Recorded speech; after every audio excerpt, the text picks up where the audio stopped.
Stand by. Hang on. Oh shit. Here we go. Okay, we're under the hood of this Vic now, and as you can tell, my ports are solidly clean. Even there's no residual residue. My vacuum lines are good. This line here, I thought at first it was bad. It's not. I actually checked it with a Mighty Vac.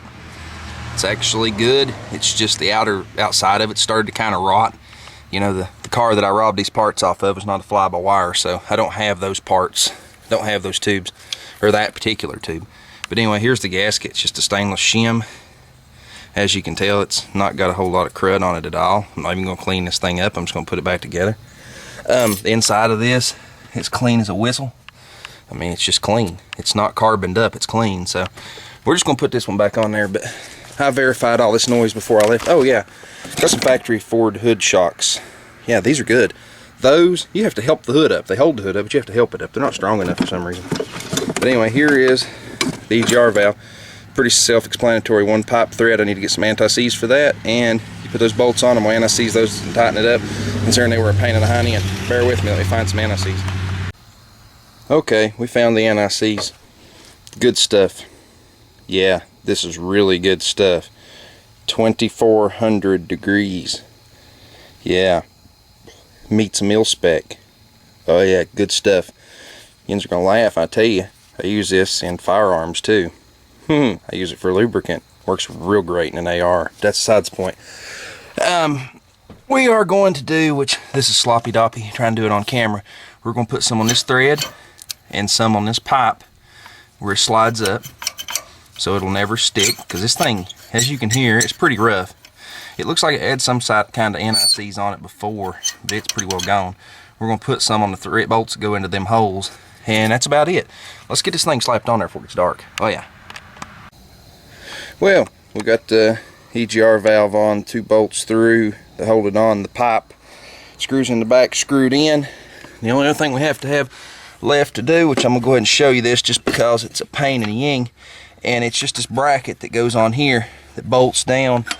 You have to fight it, but anyway, it hooks to the intake. You have to take it off to get that fitting off, but I've got to get it. Right there it goes.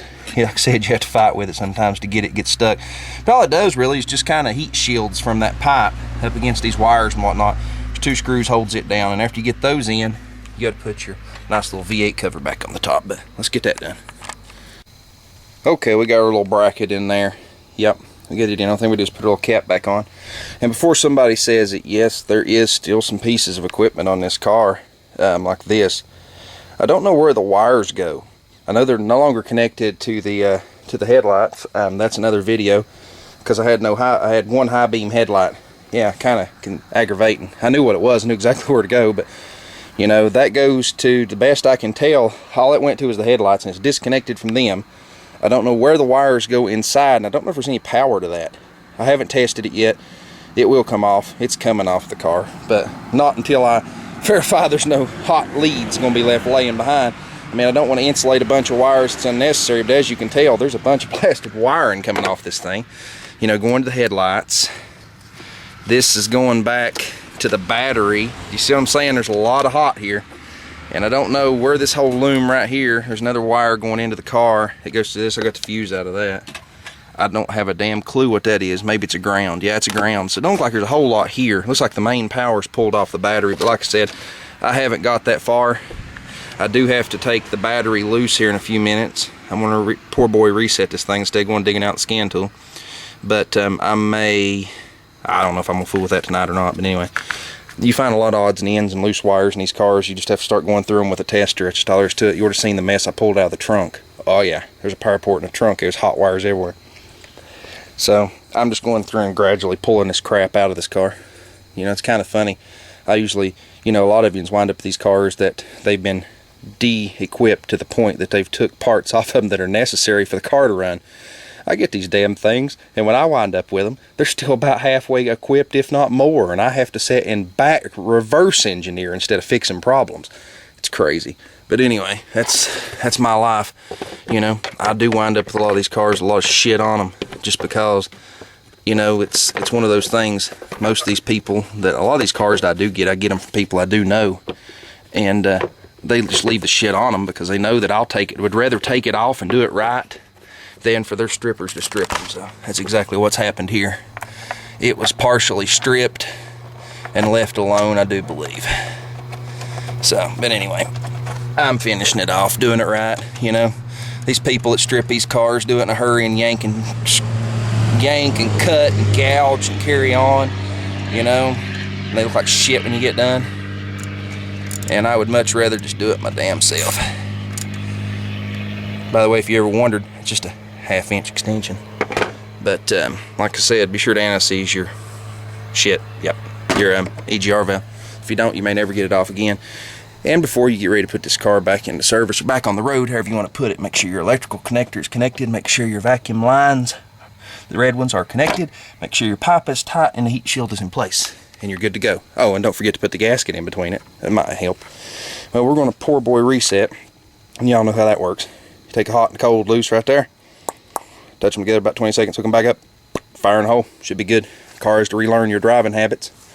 But other than that, that's good. I don't really care. I'd rather learn my driving habits. Yep. Okay, EGR valve replaced. We've got, we unhooked the battery, done the poor boy reset. Remember what I said about wiring? Yeah, I unhooked it. I got to verify and make sure my damn headlights and shit and everything still work like they're supposed to. So that should be the last of the hot wires and police equipment that was in this car disconnected. It's still on it, but it's disconnected at least. Let's see if we got any headlights. We got headlights, we got high beams, we got low beams. They're both working. You can take my word for it. See, everything's working. Only thing I do need to do on this car, and I just now remembered it, I keep forgetting it. If you look down in the lights, yeah, they need some attention. But if you look down there, you can see all the coating off the damn turn signal bulbs. The coatings all come off of them. Yeah, they look like shit. Need to replace those. Yeah.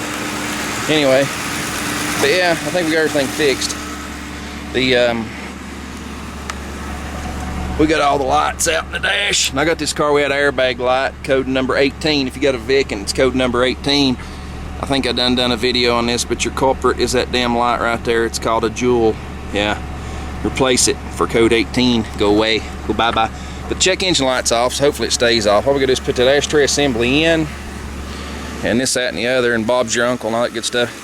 This car does suffer from the exhaust manifold issue. On the driver's side, the back bolt on the top is gone. The studs disappeared. They're notorious for that. But I'm not gonna fix this one right now, and the reason I'm not is because it's not noticeable except for about the first 30 seconds of idling when you first start it when it's cold. So it's really not leaking. So I'm not going to fool with it until it does, because it's just a pain. But the driver's side is the easy side. Passenger side on this one's been done by somebody at some point, so good for them. This car has no rust either. Yeah, I love it. But anyway, yeah, there's a little trick that I can't really show you on this car, but I am going to do to the 03 that I will show you that has to do with the idle. I don't know if it's actually going to work or not, but in my theory, if I trick the idle air control valve, I don't think it's going to be humanly possible to trick this one, but I think if I trick the idle air control valve, I can stop that crazy catastrophic idle at startup. I don't know. I think if I restrict the intake flow to it, that it'll actually trick it in theory. I don't know. We'll experiment with that. The hell was that? Did you hear that? I heard it. Don't know. Weird. But anyway. But yeah. Little Vic runs good. Yep, let's see what else we can tear up before the night's over. Maybe we should go wash my hands. Oh, does anybody want any irony? Irony? Oh, wait a minute. Irony. Irony. Irony. Oh yeah. Chevy. It's got a deer on it. Maybe I'll hit a deer with a Chevrolet. I'm not driving Mater tonight, that's for sure. Oh goodness, let's try to get this ashtray in this thing.